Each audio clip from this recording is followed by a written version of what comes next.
नमस्कार, जोहार। मैं आज करेंट अफेयर्स का अगला वीडियो प्रस्तुत करने जा रहा हूँ। तो चलिए हम लोग स्टार्ट करते हैं। क्वेश्चन नंबर 1, निम्न में से कौन सा केंद्र शासित प्रदेश राष्ट्रीय एकल खिड़की प्रणाली single window clearance system launch करने वाला पहला राज्य बन गया है? ये दिल्ली, बी दमन और दीव, सी लक्षद्वीप, डी जम्मू कश्मीर। तो छात्रों, इसका सही आंसर डी जम्मू कश्मीर है। इसके बारे में विस्तार से बताते चले कि वाणिज्य और उद्योग मंत्रालय ने कहा कि जम्मू कश्मीर राष्ट्रीय एकल खिड़की प्रणाली के साथ जुड़ने वाला देश का पहला केंद्र शासित प्रदेश बन गया है। NSWS एक डिजिटल निवेशक मंच है। बयान में कहा गया है कि इस प्रणाली के जरिए निवेशक अपनी व्यावसायिक आवश्यकताओं के मुताबिक मंजूरियों के लिए आवेदन कर सकेंगे और केंद्र शासित प्रदेश में कारोबारी सुगमता से लिहाज से एक बड़ा कदम है। नेक्स्ट क्वेश्चन नंबर 2, अमेरिका के प्रभावशाली संसद पीठ सेशन ने भारतीय मूल के किस अमेरिकी को अपने क्रिप्टो तकनीकी कार्य समूह के लिए प्रमुख आर्थिक विकास एवं ऊर्जा ढांचागत विकास सलाहकार नियुक्त किया है? ए हिमांशु बी पटेल, बी राहुल सचदेवा, सी अनिल अग्निहोत्री, डी मोहन पटेल। तो इसका सही आंसर ये हिमांशु बी पटेल है। इसके बारे में विस्तार से बताते चले कि अमेरिका की प्रभावशाली संसद पीठ सेशन ने भारतीय मूल के अमेरिकी हिमांशु बी पटेल को अपने क्रिप्टो तकनीकी कार्य समूह के लिए प्रमुख आर्थिक विकास एवं ऊर्जा ढांचागत विकास सलाहकार नियुक्त किया है। पटेल ट्राइटन इलेक्ट्रॉनिक व्हीकल्स के संस्थापक और प्रबंध निदेशक हैं। नेक्स्ट क्वेश्चन नंबर 3, राष्ट्रपति जो बाइडेन के किस शीर्ष विज्ञान सलाहकार ने अपने पद से इस्तीफा दे दिया? ये Lloyd Austin, B Eric Leider, C Rex Tillerson, D Catherine Hicks. इसका सही आंसर बी एरिक लाइडर है। इसके बारे में बताते चले कि राष्ट्रपति जो बाइडेन के प्रमुख विज्ञान सलाहकार एरिक लाइडर ने अपने पद से इस्तीफा दे दिया है। लाइडर का इस्तीफा बाइडेन प्रशासन में कैबिनेट स्तर पर पहला इस्तीफा है। Next question number 4, Madhya Pradesh सरकार ने होशंगाबाद का नाम बदलकर निम्न में से क्या करने की घोषणा की? ये नर्मदापुरम, बी रामपुर, सी कृष्णापुरी, डी शंकरपुर। तो इसका सही आंसर है नर्मदापुरम। इसके बारे में विस्तार से बताते चले कि मध्य प्रदेश सरकार ने होशंगाबाद जिले का नाम नर्मदापुरम और होशंगाबाद के बाबई का नाम महान कवि माखनलाल चतुर्वेदी के नाम पर माखन नगर कर दिया है। मुख्यमंत्री ने इन दोनों ही जगहों का नाम बदलने की घोषणा 3 फरवरी 2022 को सोशल मीडिया पर की थी।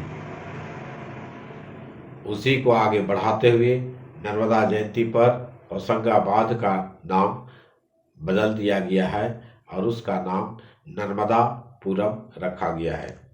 नेक्स्ट क्वेश्चन नंबर 5, राष्ट्रीय रक्षा एकेडमी NDA में निम्न में से किससे नया प्रशिक्षक नियुक्त किया गया है? ये सूबेदार बाणा सिंह, बी सूबेदार राम सिंह, सी सूबेदार संजय कुमार, डी सूबेदार मनोज कुमार। तो इसका सही आंसर सी सूबेदार संजय कुमार है। इनके बारे में विस्तार से बताते चले कि राष्ट्रीय रक्षा एकेडमी एनडीए ने परमवीर चक्र पुरस्कार विजेता सूबेदार संजय कुमार को प्रशिक्षक के रूप में नियुक्त किया गया है। एकेडमी ने कहा कि कैडेटों के लिए जम्मू कश्मीर राइफल्स के 13वीं बटालियन के कुमार की नियुक्ति हमारे लिए बड़े गर्व की बात है। एनडीए ने कहा कि जूनियर कमीशन अधिकारी को सेना में सेवा के प्रति समर्पित करने के लिए air marshal Sanjeev Kapoor AVSM VM commandant NDA द्वारा सूबेदार मेजर के पद पर प्रोन्नति किया गया है। Next question number 6। Bloomberg billionaires index की ताजा रिपोर्ट के अनुसार मुकेश अंबानी को पछाड़कर कौन एशिया के सबसे अमीर व्यक्ति बन गए हैं? ये शिव नादर, बी लक्ष्मी मित्तल, सी कुमार बिड़ला, डी गौतम अडानी। इसका सही आंसर है डी गौतम अडानी। इसके बारे में विस्तार से बताते चले। अडानी समूह के चेयरमैन गौतम अडानी एशिया के सबसे अमीर शख्स बन गए हैं। उन्होंने मुकेश अंबानी को एक बार फिर पछाड़ दिया है। ब्लूमबर्ग बिलियनियर्स इंडेक्स के अनुसार अडानी 8,850 करोड़ डॉलर 6.61 लाख करोड़ रुपये की संपत्ति के साथ विश्व के 10वें सबसे अमीर और एशिया के सबसे अमीर व्यक्ति हैं।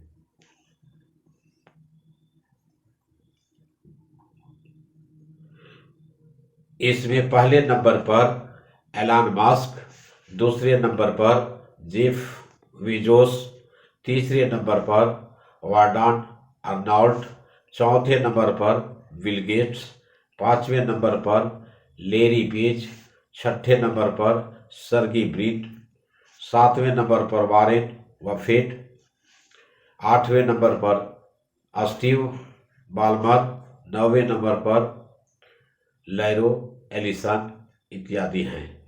Next question number 7। हाल ही में सूचना और प्रसारण मंत्रालय इंफॉर्मेशन एंड ब्रॉडकास्टिंग मिनिस्टर ने किस भाषा के एक समाचार चैनल का लाइसेंस रद्द कर दिया है? ए उर्दू, बी पंजाबी, सी मलयालम, डी संस्कृत। इसका सही आंसर सी मलयालम है। इसके बारे में बताते चले कि हाल ही में सूचना और प्रसारण मंत्रालय इंफॉर्मेशन एंड ब्रॉडकास्टिंग मिनिस्टर ने मलयालम भाषा के एक समाचार चैनल का लाइसेंस रद्द कर दिया है। लाइसेंस रद्द करने के कारणों में गृह मंत्रालय ने एक आदेश के हवाला दिया गया। गृह मंत्रालय द्वारा चैनल को सुरक्षा मंजूरी प्रदान किए जाने से इनकार करने के बाद सूचना और प्रसारण मंत्रालय द्वारा निलंबन आदेश जारी किया गया था। Next question number 8।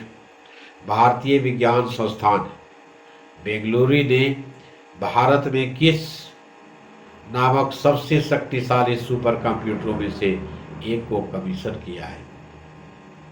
ये परम परवेग, बी परम ज्योति, सी परम आगम किला, डी जलम परवेग। तो इसका सही आंसर ये परम परवेग है। इसके बारे में विस्तार से बताते चलें कि भारतीय विज्ञान संस्थान बेंगलुरु ने भारत में परम परवेग नामक सबसे शक्तिशाली सुपर कंप्यूटरों में से एक को कमीशन किया है।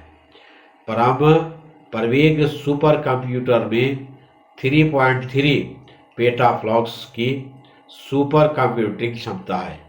यह किसी भारतीय शैक्षणिक संस्थान का सबसे बड़ा सुपर कंप्यूटर है। इस सुपर कंप्यूटर को centre for development of advance computing CDEX द्वारा डिजाइन और विकसित किया गया है। नेक्स्ट क्वेश्चन नंबर 9, उत्तराखंड राज्य ने निम्न में से किस अभिनेता को राज्य का ब्रांड एम्बेसडर नियुक्त किया गया है? ये Akshay Kumar, B Salman Khan, C Ajay Devgan, D Tiger Shroff. इसका सही आंसर ये है अक्षय कुमार। इसके बारे में बताते चले कि उत्तराखंड राज्य सरकार ने प्रसिद्ध बॉलीवुड अभिनेता अक्षय कुमार को राज्य का ब्रांड एम्बेसडर नियुक्त किया गया है। मुख्यमंत्री पुष्कर सिंह धामी ने कहा कि उन्होंने अक्षय कुमार के सामने प्रदेश का ब्रांड एम्बेसडर बनने का प्रस्ताव रखा, जिससे उन्होंने स्वीकार कर लिया गया है। उन्होंने कहा कि युवा देश का भविष्य है। आने वाली पीढ़ी को अपने स्वास्थ्य पर ध्यान देने के साथ ही दूर रहना होगा। वे युवाओं में देशभक्ति की प्रेरणा जागृत करने का काम कर रहे हैं। नेक्स्ट क्वेश्चन नंबर 10, हाल ही में पाकिस्तान ने कितने बिलियन अमेरिकी डॉलर के चीन पाकिस्तान आर्थिक गलियारा के दूसरे चरण को शुरू करने हेतु चीन के साथ एक नए समझौते का पर हस्ताक्षर किए हैं? ये 20 बिलियन अमेरिकी डॉलर, B 60 बिलियन अमेरिकी डॉलर, C 40 बिलियन अमेरिकी डॉलर, D 50 बिलियन अमेरिकी डॉलर। इसका सही आंसर B है 60 बिलियन अमेरिकी डॉलर। इसके बारे में विस्तार से बताते चले कि हाल ही में पाकिस्तान ने 60 बिलियन अमेरिकी डॉलर की चीन पाकिस्तान आर्थिक गलियारे के दूसरे चरण को शुरू करने हेतु चीन के साथ एक नए समझौते पर हस्ताक्षर किए हैं। इससे पहले अरबों डॉलर के चीन पाकिस्तान आर्थिक गलियारा बुनियादी ढांचा परियोजना में शामिल होने को लेकर पाकिस्तान ने तालिबान के नेतृत्व वाले अफगानिस्तान के साथ चर्चा की थी। यह पाकिस्तान और चीन के बीच एक द्विपक्षीय परियोजना है।